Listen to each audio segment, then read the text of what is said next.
down the track. It's been a very, very, very good day for Massey Ferguson here again in Mullahead. This track seems to do something special for these guys for whatever reason.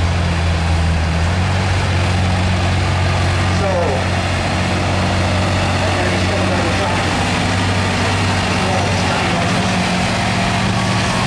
So, here we go. What's going to happen?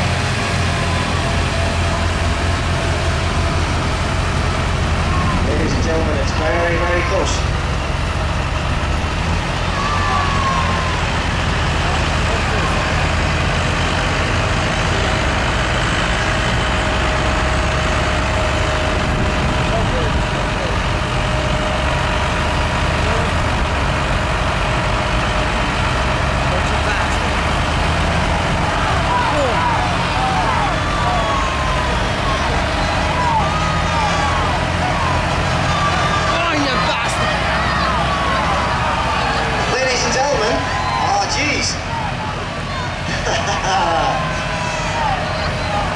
Okay, Danny Rogers down on the finish line. Is it a full pull?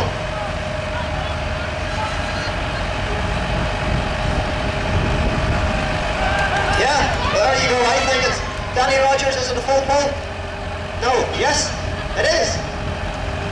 Well, I think it's a full pull going by these guys down here. So, well done, Kenny Haggerty. He's just pipped Alvin Young on the line, I think. So, as soon as I get some information on the distance, I'll share it with everybody here trackside.